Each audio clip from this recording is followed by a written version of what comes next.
What's going on, everyone? Welcome to our Saturday special of Total Sports Talk Beyond the Lights, where I am your host, Matthew Raridan. Beside me, I've got our other hosts here. We've got David Street, we've got Ed Smith, and we got you guys. And we've got ourselves a good show for you guys. I mean, I've got several things to say. I know Ed does, so does David. We could go on and on. There are so many things to talk about, but I'm going to dive right into where I'm feeling right now, and that is breaking news. Joe Burrow is out for the rest of the year with a torn ligament in his throwing hand. And man, I have some opinions on this, that's for sure. And it just, to me, it's like this had to have been an injury he had been dealing with. That was my first thought. When I saw him throw the ball and it was non-contact, even though the play before, I will say that he was tackled to the ground. But when I saw him throw it and then he grimaced in pain, I knew there had to have been something already wrong with that hand. And then you start to see, well, it looked like he was wearing a brace when he was coming off the team bus. And so clear as day, there's something going on with that hand. And then when you saw him, he couldn't even grip the football there. It was hard to watch. I mean, I'm a football fan. It's not like it was some gruesome injury, but when you see a very talented, skilled quarterback such as himself struggle to even grip a football, you knew something was wrong. But this is where things are starting to get fishy. I instantly knew. I was like, watch, the Bengals are going to get investigated by the NFL. And that's exactly what's happening. The NFL was like, all right, well, something's wrong here. We've already seen video of him wearing a brace on his wrist. So, we're going to look more into this. And if you guys don't remember, about 2 weeks ago, Atlanta Falcons running back Bijan Robinson pretty much got no snaps, no carries in the game. And the NFL looked into that too. They're like, well, you have your running back as healthy, but you didn't have him out there. We're going to take a look at this even further to see if he was hurt, what was going on, and why it wasn't listed. Well, the same thing applies with Joe Burrow. You saw the video. If you haven't, go ahead and look it up. You saw the video of him wearing a brace. You saw the video of him not being able to grip a football. And there's a reason why the NFL is investigating this. And I think they have a good reason to. After the game, head coach Zach Taylor for the Bengals, he doubled down on it. He said, I have no clue of this injury, nor do I know of any brace on his wrist. And it's like, were you not on the same team bus as him? Anyone on that bus would have seen the brace on his hand. If a camera person, a paparazzi can't, even though that's their job to, anyone else could.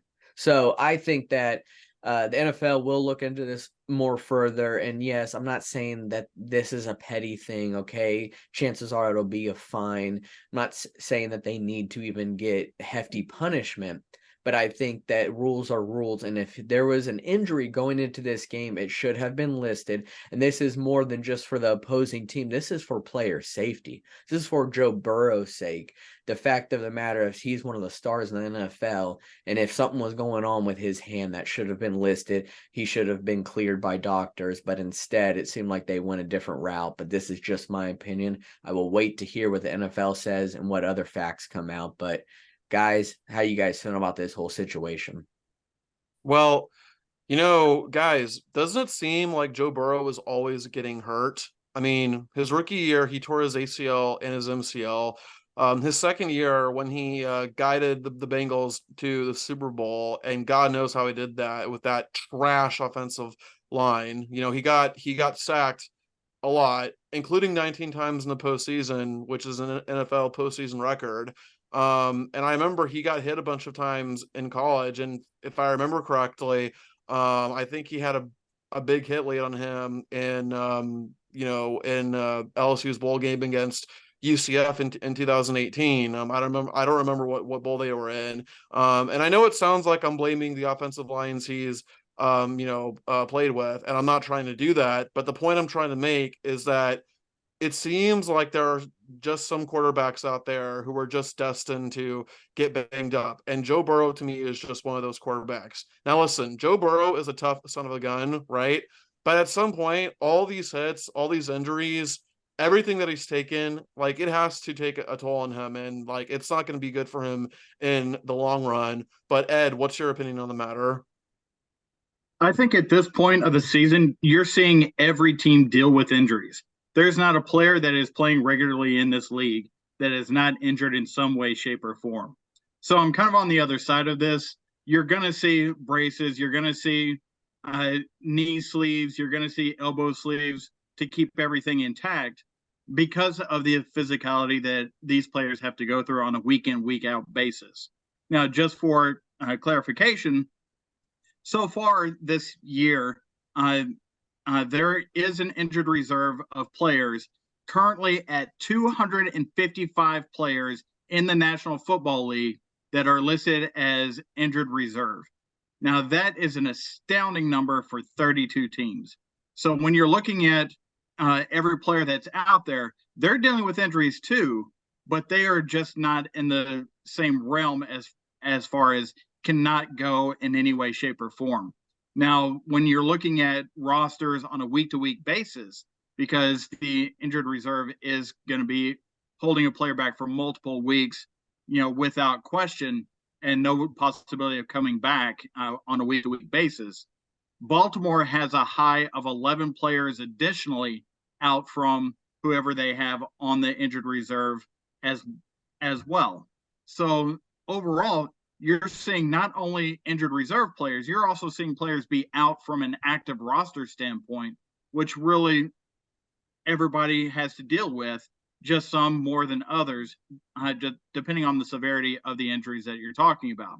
Now, as far as those injuries that are listed that have been garnered attention, whether it be in a questionable sense or a doubtful sense, you'll see teams that have either a high of 11, which is the New York Giants right now, or a low of 1 in Atlanta. So everybody's somewhere in between, players that could go this week, could not go, questionable, doubtful, who knows, but injuries are going to be a part of it no matter who you're talking about this deep into the season into week 11. Yeah, you said exactly. We're at that point where everyone's banged up. People are practically living in the ice bath right now, trying to help treat their body to at least get them back to a good enough form, not necessarily 100%, because you got grown men out there hitting you on a daily basis. And Joe Burrow, especially, his career, even going back to college, just like David said, he's been getting hit for a while, and he is one tough quarterback. But you can only take those hits for so long. It's true. And I mean, I'm a Steelers fan. Big Ben was getting hit left and right. He's a big guy, but that doesn't matter when you've got a linebacker coming at you, all 260 pounds, hitting you at full force or throwing you to the ground. It is going to add up. So I do hope Joe Burrow comes back from this quite healthy. It is tough that it's on his throwing hand, and that does make things tough when you are a quarterback. Just like when you're a pitcher and you get Tommy John, you are going to have to come back and you're going to have to rehab for a while because it's on your throwing hand. So I do hope he comes back, but I want to actually talk about more about this game because this was such a pivotal game, especially in the AFC North. The AFC North is such a tough division. I'm not saying that all biased to the side there being a Steelers fan, but the AFC North is smash mouth football. I will always say that. I believe it. I see it every time we play. And it was such a pivotal game because this is the Bengals, who the last 2 seasons have gone to the Super Bowl 2 years ago and last year to the AFC Championship game, which they were very close to winning as well. So their goals were to get back to that AFC Championship game and get back to a Super Bowl. Well, going into this game, they were in last place in the division, and it's not like they were way down on the ladder. They were only 2 games back, but they were playing the first place team in the Baltimore Ravens, and it's a tough matchup because it was in Baltimore. The Baltimore Ravens did win the game 34-20. And, this is all after the Joe Burrow injury because it started out pretty good for both teams. Baltimore's first drive got a touchdown. The Bengals' first drive, they answered back, but with a field goal. So the teams were feeling pretty good. And the one thing that I saw that the Bengals needed to get going is that run game. Joe Mixon is a good running back. Elite, no, but he is a good running back. And I think that if you could get that running game going, it helps balance out overall, because Joe Burrow's going to throw dimes out there, especially when you got Jamar Chase, who is one of the best receivers in the NFL. But that run game, it was nice to see early. But once Joe Burrow threw that touchdown pass to Joe Mixon and he hurt his hand, I knew the game was over then. That's just how good Joe Burrow is. The Bengals have a talented team. They are very talented, but they are dealing with a lot of injuries on both sides of the ball.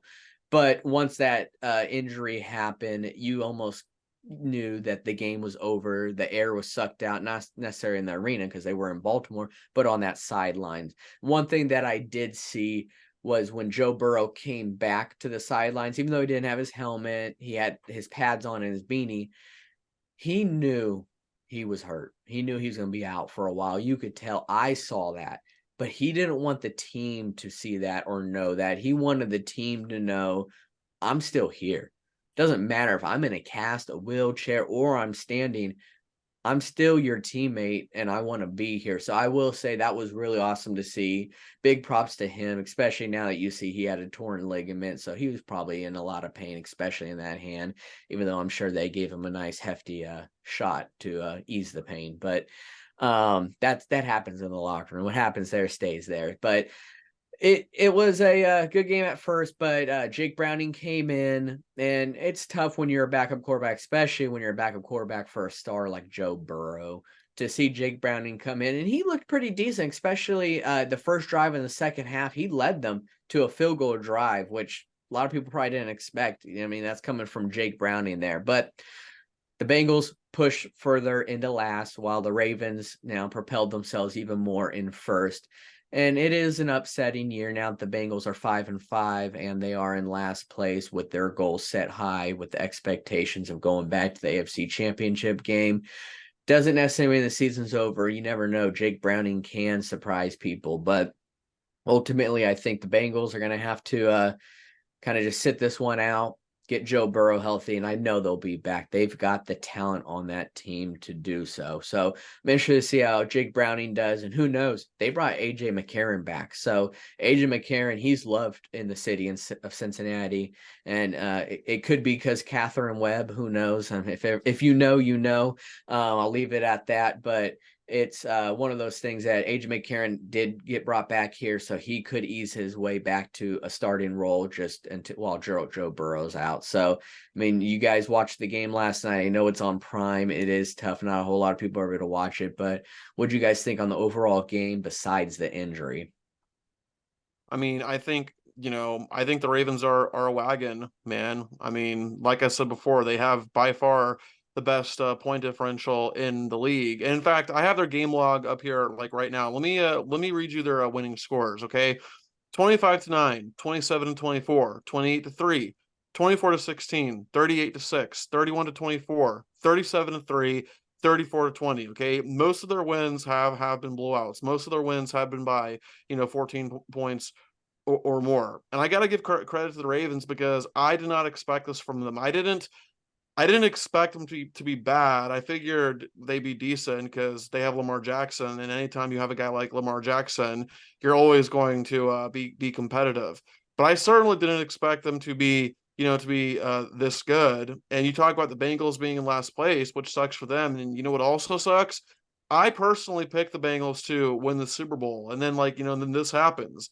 And sure, they were 5-5 with Joe Burrow, but you would at least expect the Bengals to turn it around, or at least you wouldn't be surprised if the Bengals turned it around, with a guy like Joe Burrow. But just, with the way that both team seasons have been going, the Bengals have been very inconsistent. The Ravens have just been flat out dominant. I don't think anybody can be surprised by the score, especially considering that it was in Maryland. Through that, and one thing that you definitely see more through what the roster looks like, no matter what's going on in that building, the culture of Ravens football just shines through on a week in, week out basis. And that's what you're seeing happen with that division is those teams with the culture, it's shining through. Baltimore, and you still have the Steelers, you still have the Browns in second place. We'll see how their games wind up over the weekend.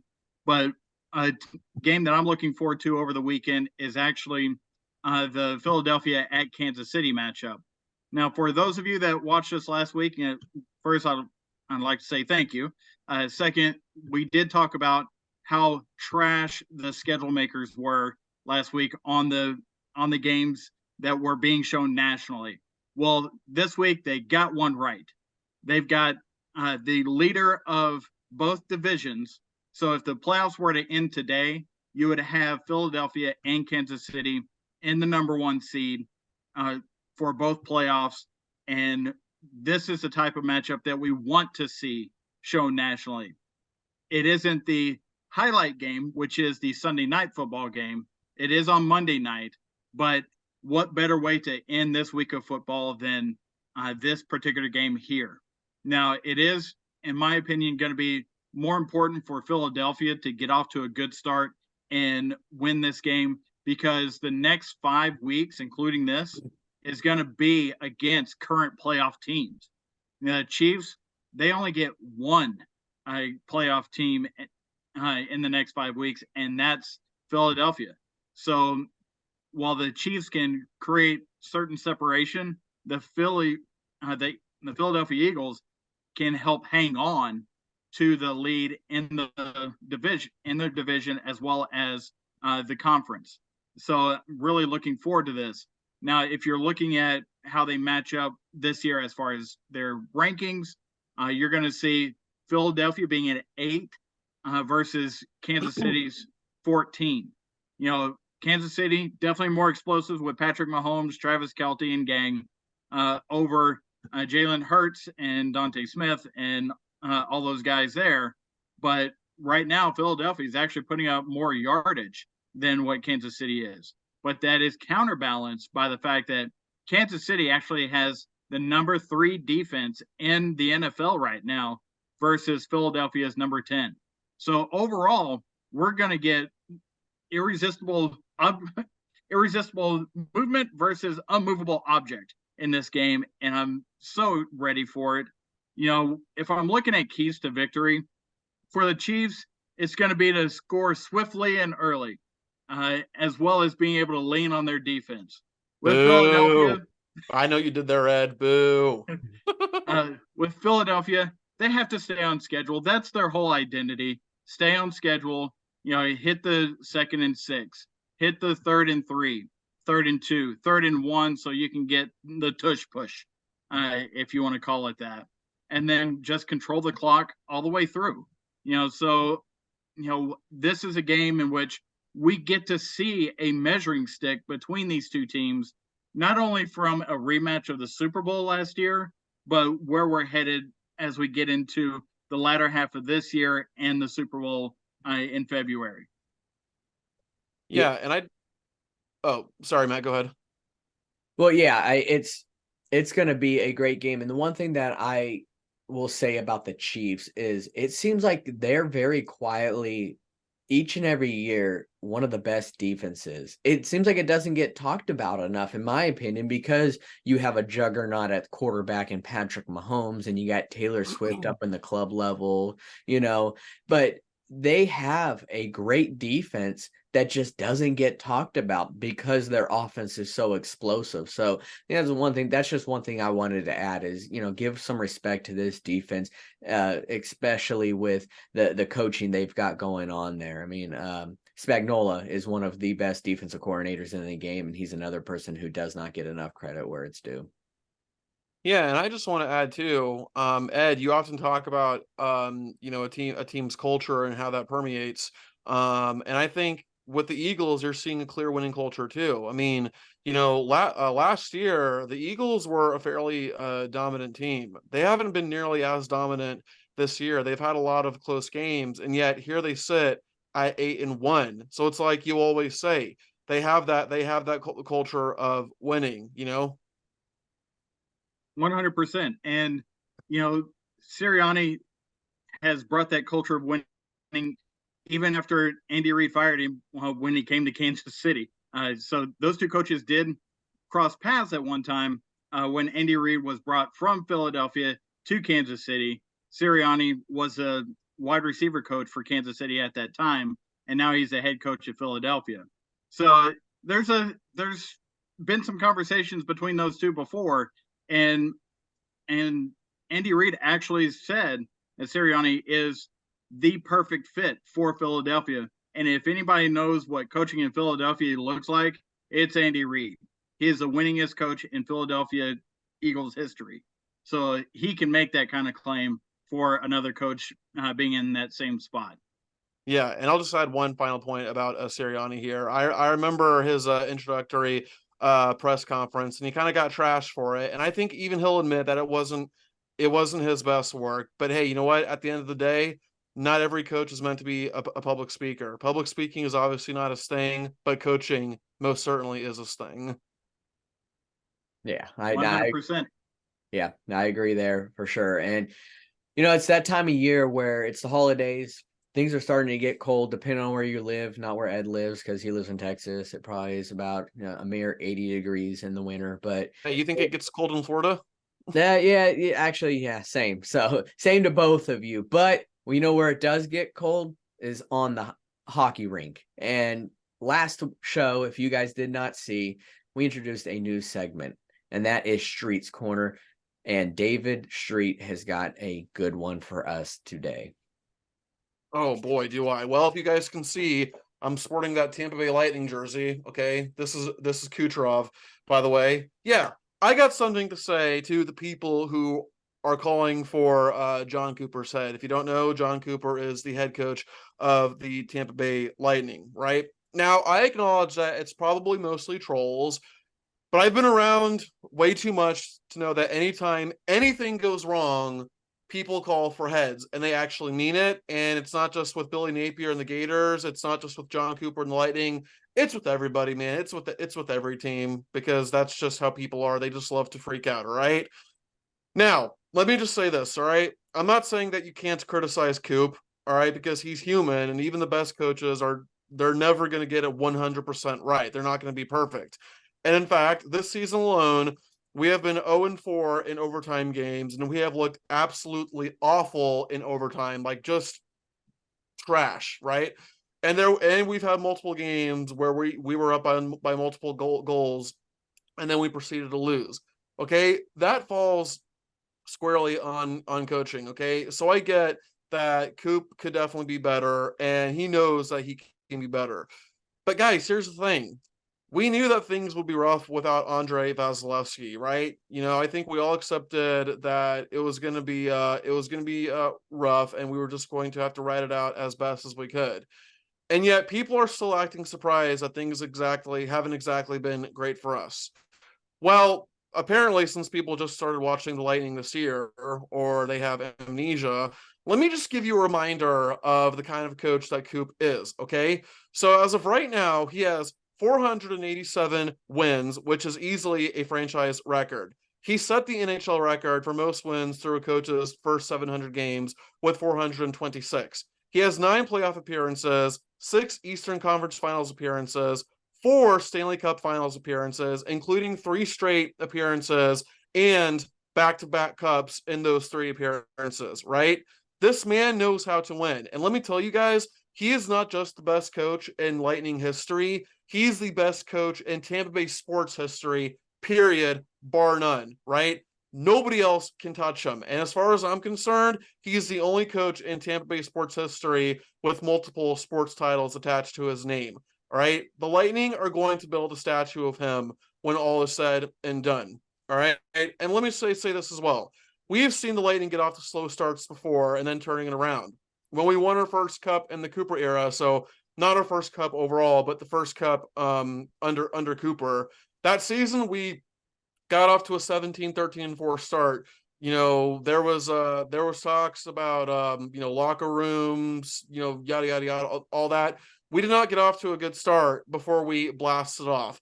He knows how to adjust. And in fact, I remember when we got swept by the Blue Jackets after tying a then 62 wins, and everybody was calling for his head. Personally, I wasn't, but I completely understood why people were calling him to be fired, because that was inexcusable to be swept by the Blue Jackets. But he made tweaks to his system to make it more defensive without sacrificing the offense too much. And as a result, we got back-to-back cups. And I say all this, and we have our issues, yes, but as of right now, we are still holding on to a wild card spot. And yes, it is still early, but given the hand that we were dealt with, I think this is pretty much where we should expect to be. Losing a guy like Vasi is massive. I mean, he's been our MVP for the past few years. You don't simply replace a guy like that. And finally, let me conclude with this. To the Lightning fans who want Cooper gone, I understand your frustration, okay? But be careful what you wish for, because I promise you, if Coop got let go right now, he will not be unemployed for that long, because a coach with that resume is not often available in the market, okay? But if he is, he will be in high demand. So please just show a little gratitude to the man who has given us so much. And guys, that is a Streets Corner. Man, I hate to be on your cold shoulder. I'll tell you that. I mean, that was great, David. And I think it's something that the fans need to hear. See, fans, we've got pros and cons. We can be eccentric, but we could also be delusional. And that's what happens when we set the bar so high in our own standards, our own head. And if they aren't met, then we instantly come rushing with pitchforks and torches. And I saw the same thing with Coach Sholey, who's the coach for the Penguins. We won back-to-back Stanley Cups.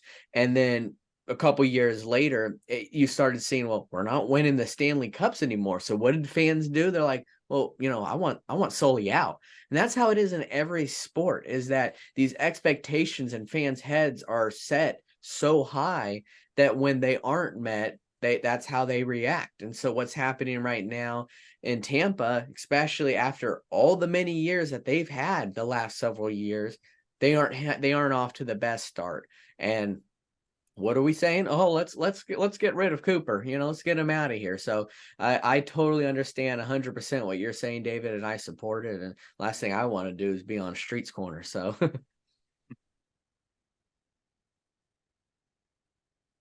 Ed, do you have anything that you'd like to add to that? One thing that I have noticed with hockey coaches is the fact that they can be in and out mid-season and change the direction of a franchise. So very much you can see hockey coaches take the spot behind the bench, mid-season, and completely turn the fortunes of a franchise that's struggling. Whereas you see something like, with the success that you're talking about, Street, being in Tampa Bay, the Patriots are running into talking about Bill Belichick, but you're not going to replace Bill Belichick mid-season.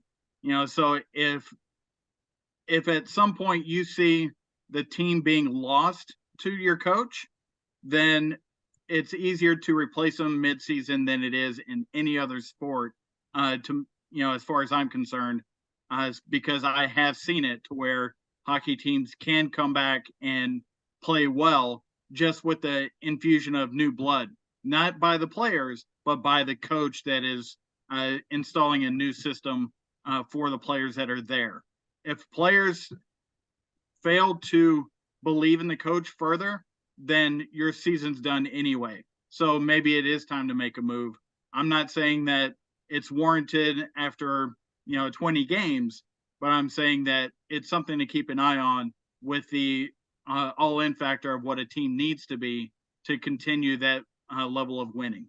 And that is definitely fair, Ed. I mean, let me add to that point as well. I mean, Joel Quenneville, legendary coach for the Blackhawks, I think he won 3 cups with them, and he got canned, right? So at some point, you're right. If the players aren't listening to the coach's message, then the coach has to go. And unfortunately, even Coop, even that could happen to Coop. And if things do fall stale for the past couple of years or so, then sure, I will agree it will be time for him to go. But just as of right now, fans need to be a little more appreciative of him. And also, it's really funny you mentioned, coaches taking over midseason and turning fortunes around, and Matthew mentioning Mike Sullivan, because that's exactly what happened with the Penguins, as I'm sure you can recall, Matthew. Absolutely, I can. But speaking of like turning things around, there's a team out there, and I am going to change sports here, but there is a team that has really actually turned things around for the good, and that is the Oregon State Beavers. And I want to go ahead and preview that game where you have Washington coming into Corvallis to square up against the Oregon State Beavers. Yeah, the Washington Huskies, they're going into Corvallis to face this Beaver team. And believe it or not, even though Washington is the undefeated team, the number 5th ranked team in the country, they are, as of now, the underdog heading into this game. And why are they the underdog? Could be a little shocking. I mean, maybe it's a road game, but to me, I feel like this Oregon State team, what they've got going on there is very, very good. They've behind their running game. They have a very stout running game behind Damian Martinez, who right now in the season has just over 1,000 rushing yards with 7 touchdowns and is averaging an astounding 6.6 yards per carry, which is phenomenal at any level of the game when you're averaging that. But here's the thing. The media is going to be talking all about Michael Penix Jr., who is going to be a Heisman finalist, versus DJU, which is a quarterback for Oregon State, who is a transfer from Clemson, who, sat, on the bench for several years, then became their starter once Trevor Lawrence went to the draft. But to me, it's all about this running game. When you have a running back like Dylan Johnson, and let me just state this here really quick with Dylan Johnson. In the last 2 games alone, he's rushed for 360 yards with 5 touchdowns. That's just the last 2 games. So he's really brought this running game upon the Washington Huskies team, who did not really have it at all most of this year, which is why Michael Penix is a Heisman finalist. And that has nothing to do against his game. There's a reason he's there. But this running game has added a extra layer to this offense that we already know is lethal. But that's really what I want to talk about, is with Dylan Johnson, the running back for Washington, and Damian Martinez, the running back for Oregon State. That's where my eyes are going to be pretty much the whole game. This game, I've circled this game already. To me, this is the biggest game of the weekend because Oregon State beats Washington. That changes a lot for Washington's chances, because that then brings Oregon State, right there to where they could be competing with the conference championship. Say Oregon wins out, but Washington, they need this perfect record, in my opinion, to get in. They can't afford any losses at all. So it's a very big game, and it's very pivotal, especially in this Pac-12. Oregon State's out to take care of anyone in the Pac-12 right now, because they all left them behind. Oregon State's going nowhere right now. They don't even know what their future holds. So, of course, they want to get rid of Washington, Oregon, you name it, especially Oregon. I mean, the Civil War with Oregon, and I'm going to talk about this next week, but that is a legendary game right there that is going to be gone. So it no longer. But Oregon State, they've got some tricks up their sleeves, and I expect them to be in this game. So I'm really looking forward to this. I'm looking to see what these running backs can do. I hope that they get a lot of the hype, because the media is going to be looking at the quarterbacks, rightfully so. But the consistency of Damian Martinez is the pillar of Oregon State's offense, in my opinion, whereas Michael Penix is the pillar of the Washington offense. So you guys going to be watching this game, I'm assuming, as well. I'm certainly going to be watching this game. And one of the things that I'm looking at is not only is DJU running the system for Oregon State, they also have another younger quarterback behind him that he is helping along for when DJU is gone after this year. So them working together to create a more dynamic package to surprise teams on the other side of the ball, that has worked in Oregon State's favor as they've gotten deeper into conference play. Now, if Oregon State does pull the upset, and they do have an opportunity to pull the upset next week against your Oregon Ducks as well, that would put them and Washington into the Pac-12 championship game, and chaos ensues. as we look at the national picture, as far as that's going. But with Washington, they have such a dynamic passing attack. They are going to be tough to stop because they spread you out horizontally as well as vertically. And Penix can get the ball in any quadrant on the field. I don't care where you have your defenders, he's going to get the ball there. But as far as Oregon State, that is an upfront, down in the trenches type of team versus Washington being a high flying type of team. So that push and pull, that is always an interesting matchup to see. What do you see now of this, David? Well, I tell you what, let's talk about DJU, because things for DJU at Clemson weren't exactly great, and then he transfers over to Oregon State, and then he's flourishing with the Beavers. So you have to wonder, okay, was the problem Clemson?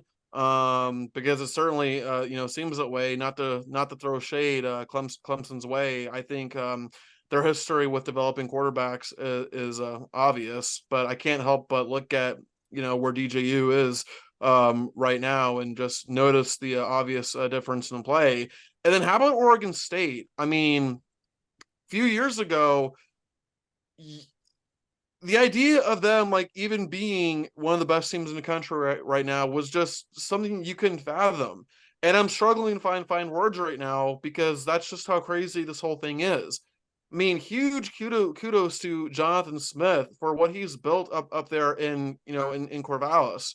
The guys at his alma mater, building that team from the ground up, and you're seeing the fruits of his labor. And I feel awful for Oregon State that they don't have a future right now. I'm sure they'll get that resolved soon, but obviously it's not easy to deal with right now. But just, what a difference a few years makes, man. It is. And one thing about DJU that he has changed since he's came over to Corvallis is the mistakes.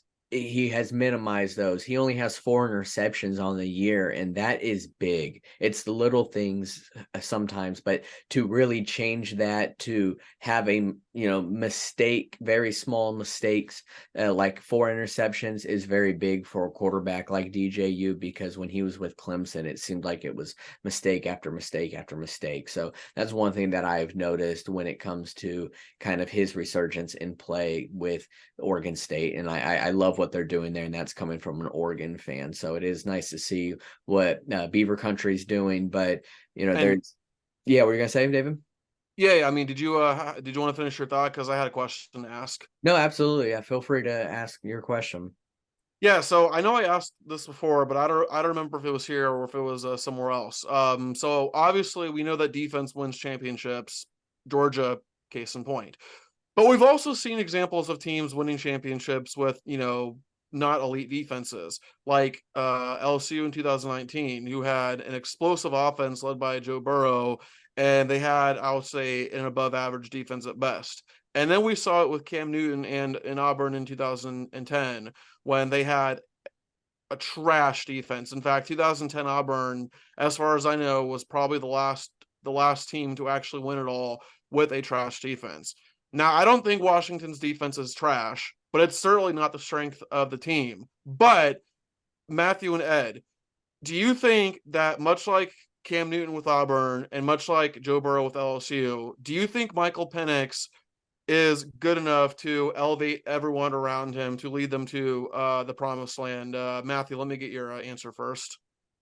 I honestly think that he can. I really think that he can. And my reason being is I look at some of the teams that he could possibly be playing in the playoff. Like I'll say Ohio State. I don't think that McCord, their quarterback, can actually be so elite that he would make this Washington defense crumble. Whereas I think Michael Penix, on the other hand, would make Ohio State defense crumble.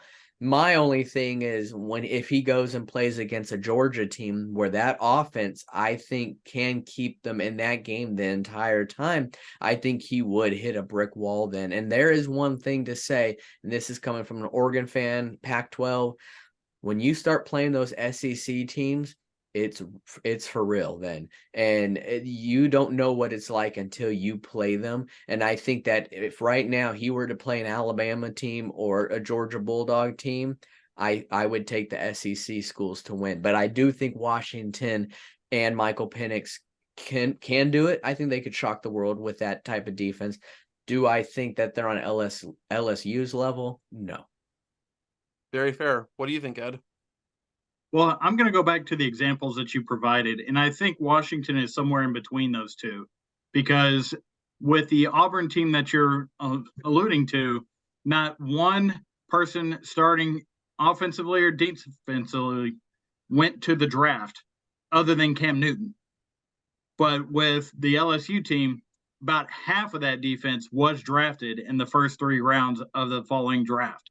So you're not going to not have at least 1 or 2 people drafted out of the Washington defense. That shows the level of talent that they have, that they can do it. They're just not doing it cohesively like we're expecting, like their offense is doing. With the LSU example that you gave, that was a very explosive offense, and you saw the defense with that level of talent be able to shut down people because they were able to work in hand in hand with how the offense was putting people away. Now, with this Washington team, they don't have as many horses on the defense because they are recruiting Pac-12 defenses, which, as you look deeper into it, is going to be a little bit lesser than what you're going to see in the SEC. But, they are there to not let the other team score as much as what Washington is going to score, versus shutting down a team so Washington can go score more than the other team. I know it sounds the same thing, but it is different, if y'all catch my drift. Yeah. And, LSU did have some dogs on defense like Patrick Queen. I mean, that was probably the ultimate example of a bend but don't break defense, because they certainly made stops when they had to. Yeah, and correct me if I'm wrong, but was Devin White on that team? I know he was on LSU, but was he on that championship team too? Oh, I don't think he was. I think he got drafted a year or 2 later, if I remember correctly. Okay, but yeah, they did have some studs on that defense, whereas right now Washington, you probably couldn't say the same. But it's that SEC, and speaking of the SEC, I know David wants to talk about the Georgia Bulldogs at the Tennessee Vols. So, David, please let us know kind of what's going on with that, and do we think it's going to be close? I would rather watch paint dry. My 2 most hated rivals. Well, first of all, both of these teams, guys, are coming off wildly different games. I mean, Georgia killed Ole Miss 52-17, and Tennessee got killed themselves by Missouri 36-7. No, Matthew, I don't think this game is going to be particularly close. I understand that it's in Knoxville, right? But the finish line for the Bulldogs is right there. Well, the regular season finish line, at least, they're 10-0. You don't think Kirby Smart is reminding those guys like, "Hey, we've got 2 more wins to go," and that is my terrible Kirby Smart impression right there. So, my apologies that you had to see that. But the point being is that Georgia has momentum on their side. Okay, Tennessee does not, and Georgia, quite frankly, is the better overall team. And I'm not just saying that because they're undefeated, whereas Tennessee is not.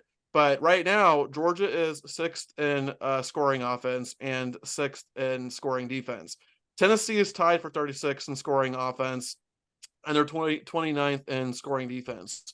So they're not even within the top 10 the top 20 of either category. I mean, top 10 is true as well, but they're not even within the top 20 of either category. And, I know Joe Milton got a lot of flack before the season. To be honest with you, I don't think Joe Milton has been particularly bad.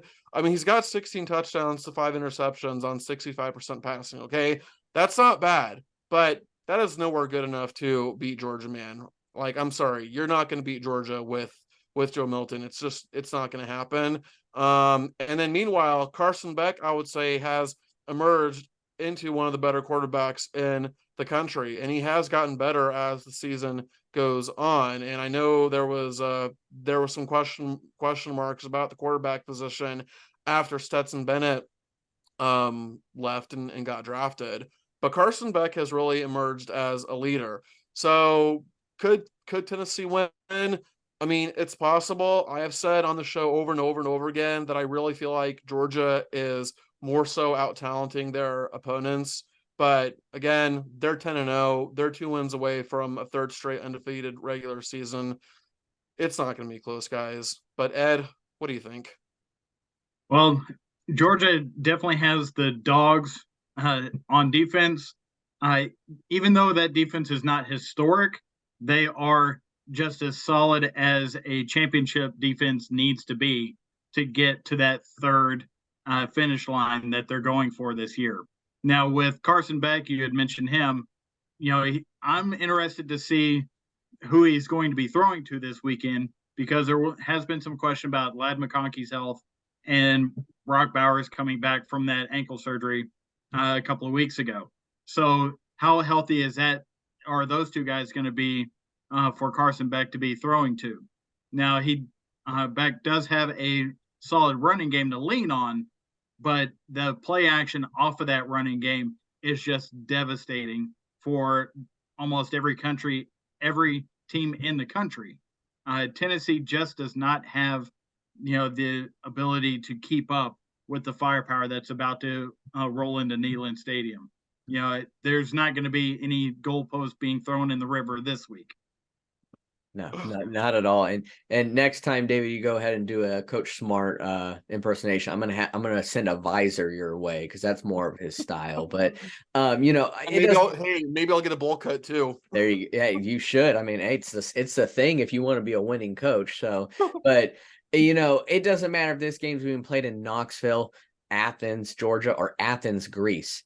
Georgia Bulldogs are going to obliterate this Tennessee team, and that shows more of who Georgia is. That's not of what Tennessee isn't. It's just that Georgia is such a better team. And yes, like Ed said, they aren't bringing in a legendary defense like of the last 2 years, but they're still a great defense. But being led by Carson Beck in this offense, of course, all eyes going to be on Brock Bowers, but their running back, Edwards back there, he's been getting a lot of touchdowns lately. He's a stud. I have him on my fantasy football team because he is just that good, and he's scoring left and right. But I think at the end of the day, Georgia is going to win this pretty easily. And, Tennessee, you're going to have to go back to the drawing board as far as how things are going to go next year. You've had a great year, especially with Hendon Hooker and all that he did for this Tennessee team. But like Ed said, there's not going to be any goalposts being thrown into the river this week. No, sir. But there is a game that probably no one would have ever talked about at the beginning of this year. The only reason they might have is talked about maybe Cam Rising and Utah going on their way to a three-peat within the Pac-12, but that is not the case. But this game here is the Utah Utes going in and facing the Arizona Wildcats. And Ed's going to go ahead and preview this game for us because this is a game that no one would have talked about. But guess what? It's being talked about now, and for good reasons. Yeah, this is the only other ranked versus ranked matchup that we have this week, which all credit to Jetfish starting this season to get the Arizona Wildcats up to this point where they are garnering that national attention that just has not been seen in Tucson, Arizona for a very long time. Probably not since Gronkowski was running around out in the desert there. With last year, Arizona went to Utah and lost 20-45. So that was, just another stepping stone for Utah in their Pac-12 championship run last year. Utah overall has a 6-game win streak against Arizona and leads the all-time series 26-19-2. But this is going to be in the desert. Arizona is currently a 1-point favorite. It's basically a pick'em game between the two. There's not a whole lot to go over because we have been talking about these two teams because they've been playing some outstanding football as well as been in some great matchups over the past few weeks. But a couple of points I want to bring out is Arizona is number 64 in the country in rushing, where Utah's defense is number 8 in defending the rush. That is going to be a huge key to this game.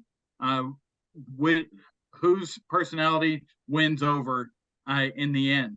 Because when you're looking at the quarterbacks between these two, Bryson Barnes for Utah filling in for Cam Rising, he's a solid quarterback, but has been known to turn the ball over when he absolutely can't.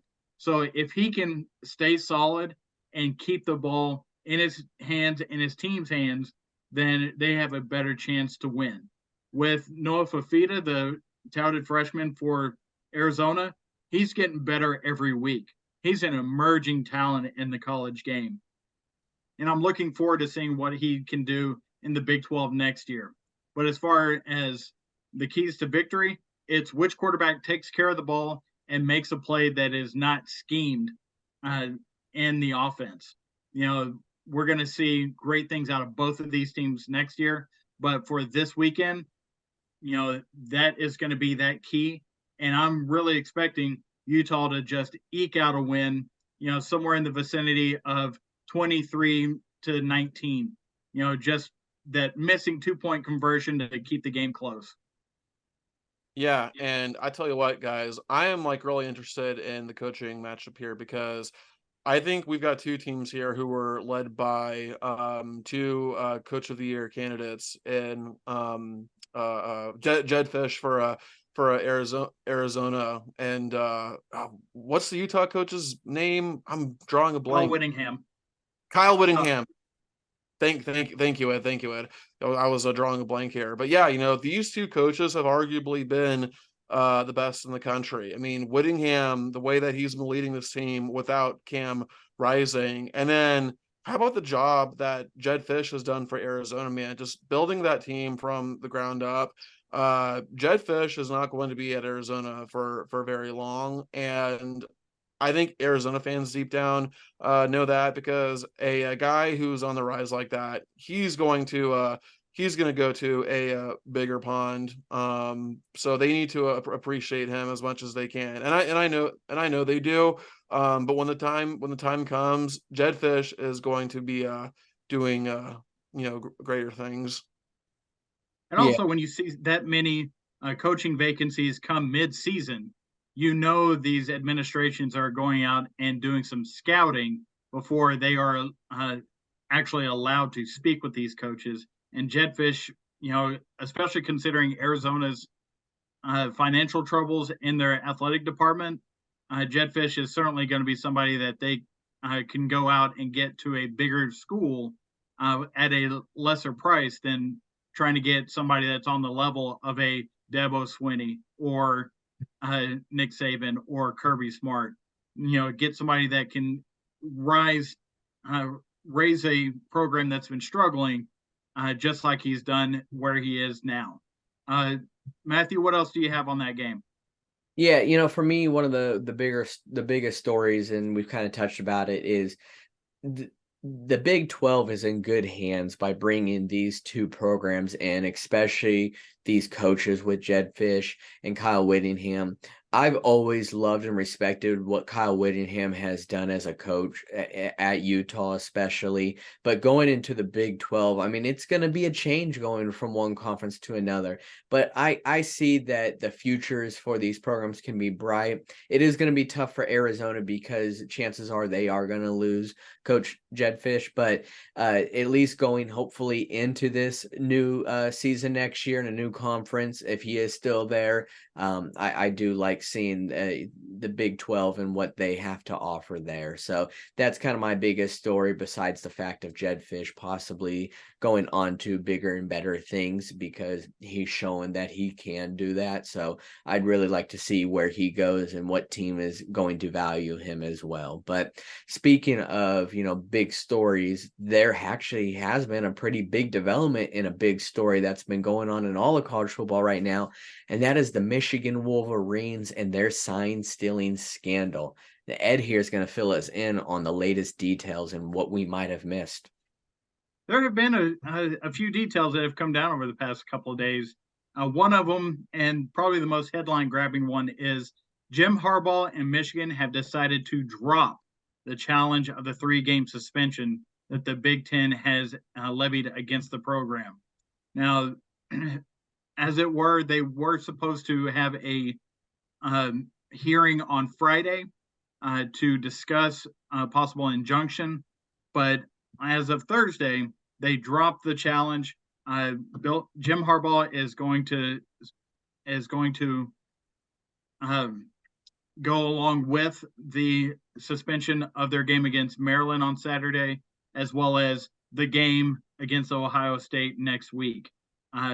Hopefully, for their sake, they're hoping that they get to the Big Ten championship game, where Jim Harbaugh will be then allowed back on the sideline to coach in the post-regular season games.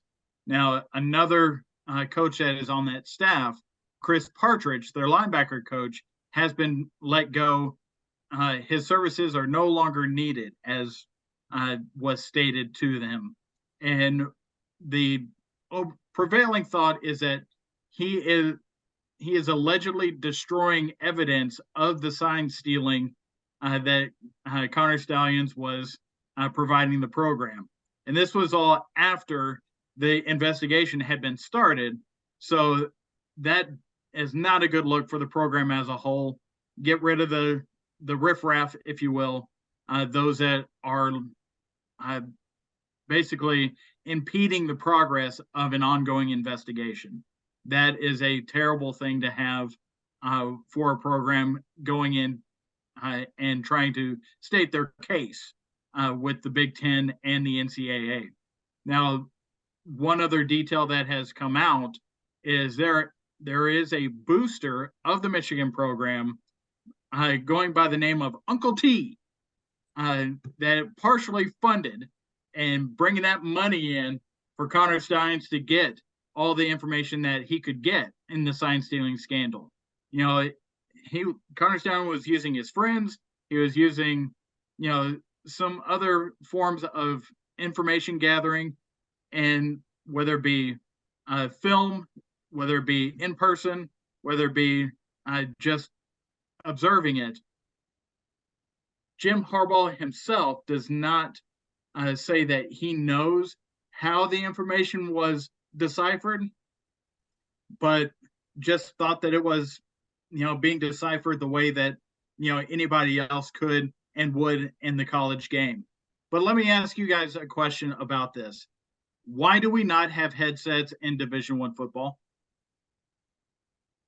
Good question. And your guess is as good as mine. What do you think, Matthew? As far as that someone's not feeding them the information as far as what the other signs are being put up as? Well, as far as in the NFL, you are able to have a coach or a coordinator talk to the quarterback and give their play calls through a headset versus changing signs. And coaches are spending half of their week. Coach Steve Sarkisian addressed this head on in his media availability yesterday, that he spends half of his week not only working the calls of the plays that he knows he's going to run, but changing the signage and changing the signals of those play calls. How much better could a game plan get if a coach or coordinator is not having to spend all their time, trying to change things up so their signs are not being stolen and used against them? Yeah, this is just my opinion, conspiracy you call it, but Uncle T to me is definitely Troy Smith from Ohio State. Darn well he was funding that. Anything to put Michigan out of there. I mean, they are rivals, but that's just one man's opinion. But if what they're saying is true, or what Harbaugh's saying is true, and he had no knowledge of this, I'm taking a one-way ticket out of there. I honestly am. If that's what the organization is doing and it's not looking good, don't get me wrong, there are many organizations out there that do sign sign stealing. But the way that they're doing things, getting rid of evidence, yes, they fired that coach, but it's just not looking good on the Michigan side. And they have always been a very well-respected university, and they still will, to an extent. But if I'm Harbaugh, I'm out of there. But, David, you want to go ahead and chime in on there too? Yeah, I mean, I know some people are calling Michigan cowards for what they're doing, and I understand why, but I don't think it's like that at all. I think they just see that they're fighting a losing battle, and I think that they think it's not worth it, especially for the players, and they just want to get this out of the way. And yeah, I think Harbaugh is definitely gone this year, especially if Michigan wins it all. That's the perfect time for him to leave, right? He goes out on top at his alma mater. He has nothing left to prove. He's moving on. So yeah, like I said, I think Michigan just sees that they're fighting a losing battle, and I think they just figured it's not worth it. Let's just get this out of the way. Yeah, and the whole radio and the headset thing fixes all of this. We never have to talk about this again. And my suggestion is, if you're going to schedule these lower level teams that can't afford having these radio helmets, then both teams can't use it. I mean, it's simple as that, because you cannot tell me that there isn't enough money out there in the Power Four conferences as well as the G5 conferences, with their TV contracts, that they could get a radio signal from the coach to the player and not have to have three guys on the sideline doing dummy signals with pop culture reference boards, to figure out what play is actually being called. That is a complete garbage waste of time and a complete garbage waste of energy for the players that, are just trying to get the best play possible to have the best chance possible of having success. And on a side note, with week 11 and the SEC, it would even the playing field just a little bit. Just a little. And at this time, there is the MVPs for baseball has now been announced. And, surprise, surprise, there's two names up there that pretty sure we probably could have guessed. David, could you have guessed it? No. Yes, of course I could have guessed it, right? Because these were far and away the two best players in baseball. And who am I talking about?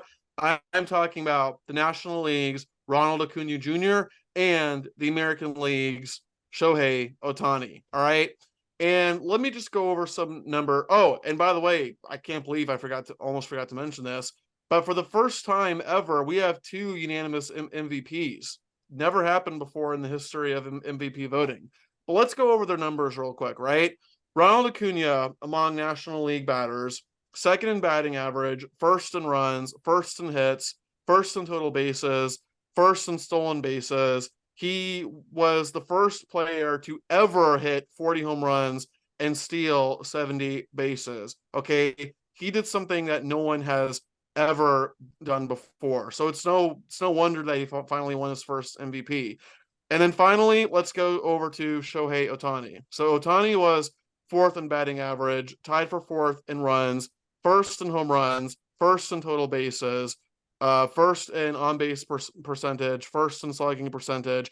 And keep in mind, too, that Ohtani only played 35 games. So these numbers look mighty impressive, not playing the entire season. And let's not forget, he also pitches as well. He has 10 wins against 5 losses, a 3.14 ERA, 167 strikeouts, and a 1.06 whip. He's the first player in MLB history with 10 pitching wins and 40 home runs, and he's the first player in MLB history to be unanimous MVP, not once, but twice. He also did it 2 years ago, back in 2021. So no surprise whatsoever that these are your MVPs. And by the way, guys, let me tell you, they are going to make a case study for how the Los Angeles Angels somehow had 2 generational superstars and Mike Trout and Shohei Ohtani, and yet did jack squat with them, didn't do anything with them. It is absolutely mind-blowing.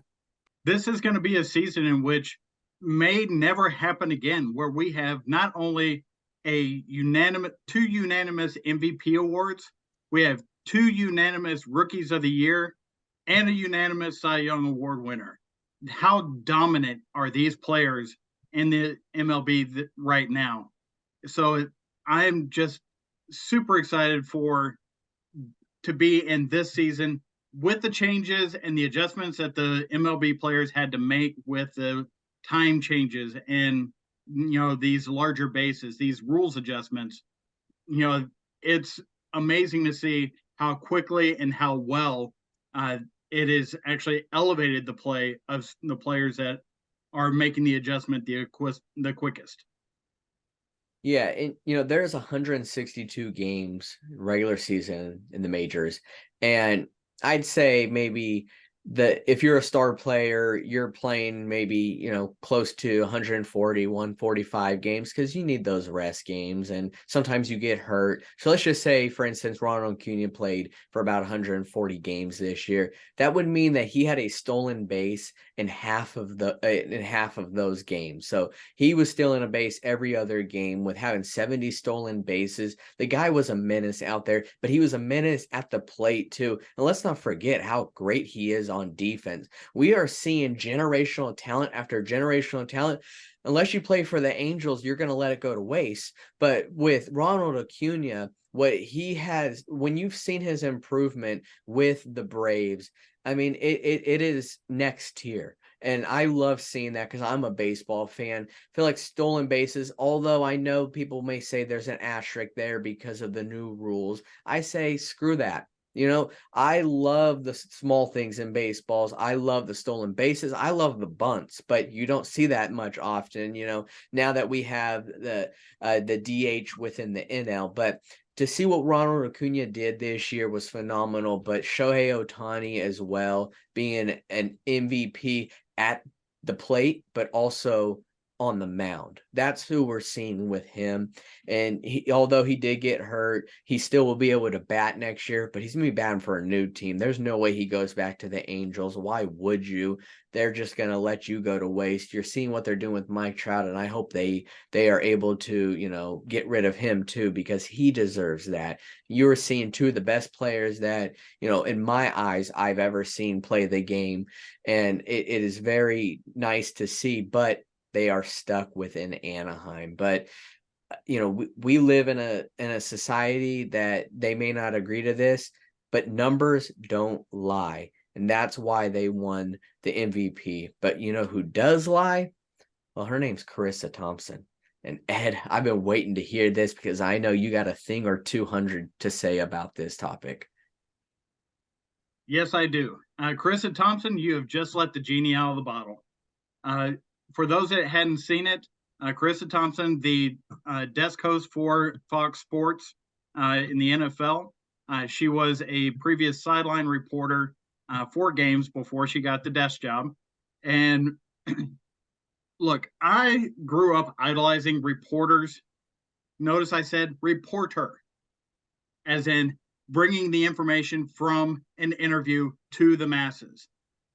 Well, I grew up idolizing these reporters in sports and the work that it takes to do the job. I completely respect how hard that job is to be in the right spot, to ask the right questions, to get the right information and bring it back to what the masses need to hear about going forward in the game. She admitted on a podcast that there were times where she made up what the sideline reporting was in the third quarter after a halftime break. It is a sideline reporter's job to go get the information from the coach that they can then turn into a sideline report in the third quarter, so the audience will have an idea of how the rest of the game should go in the coach's eyes. Well, not as many people pay attention to that. I certainly understand that. But after the news came out that she made up some of these reports, is anybody going to pay attention to this ever again? No, because there's always going to be a question of whether they actually got that information. Because let's be honest, coach speak is all the same.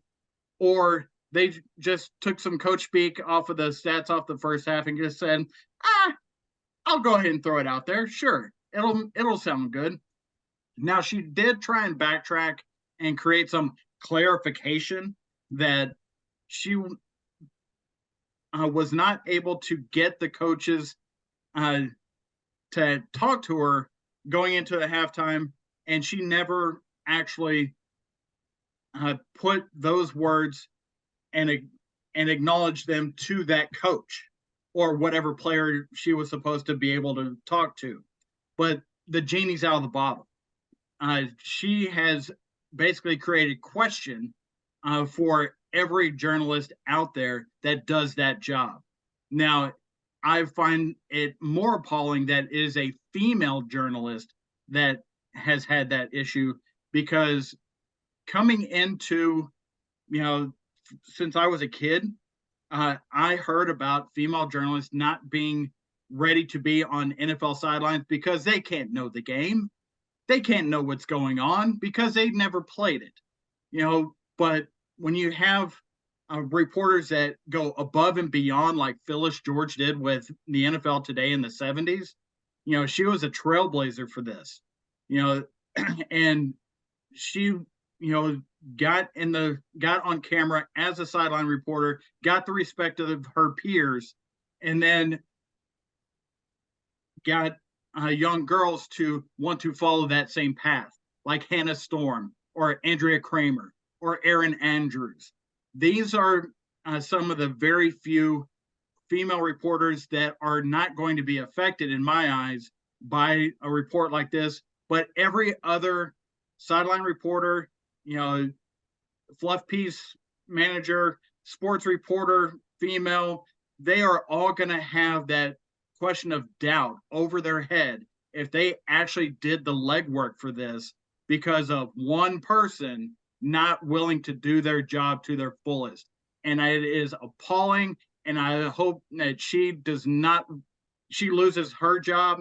I'm usually not one to advocate for somebody losing their job, but she broke the journalist code in this, and there is no reason for her to do it. And the fact that she's, now in the desk job, she feels like she's safe. I don't think she should be safe at all. There have been question marks about women being on the sideline. Are they just eye candy? Or do you just have personalities that do not have journalism degrees out there roaming the sidelines? That is a question that's out there, and a question I'd like to have our audience answer for us in the comments. Are sideline reporters journalists, or are they just personalities and eye candy? That is something that I'd like to see some feedback on, because in my mind, they need to be journalists, not eye candy, not personalities. They need to be journalists. They need to be reporters, because that's the job. It's not the job of a reporter to just look good on camera, because I'm not going to lie, Carissa Thompson is an attractive woman. Nobody can deny that.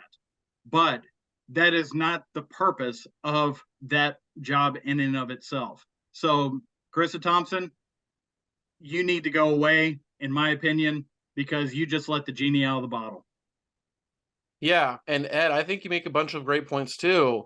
And also, like, something that I'm really confused about is, why on earth would you even admit this? Like, you're on a podcast, you had to know that this was going to blow up, and you've been doing this for so long. I'm going to assume that that the coaches probably knew you were making stuff up, but they probably didn't care, because they have other things to worry about.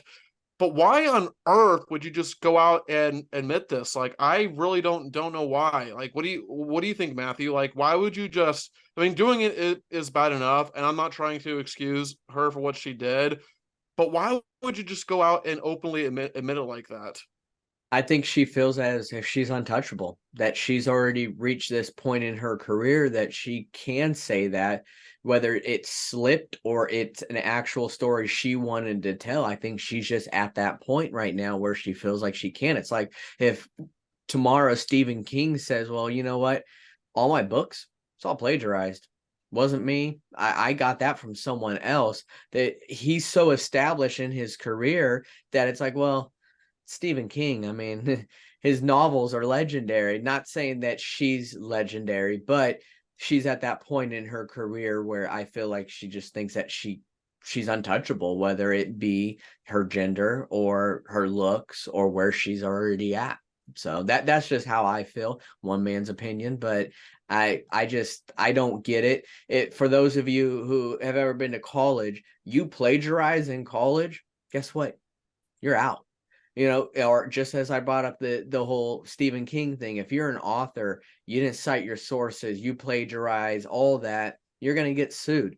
So someone like her, and I know that there's a technicality there, but this is someone who used these words as if the coach said these things, and they didn't at all. And that, in my book, just like Ed has said, you just broke the code. You broke the rule there.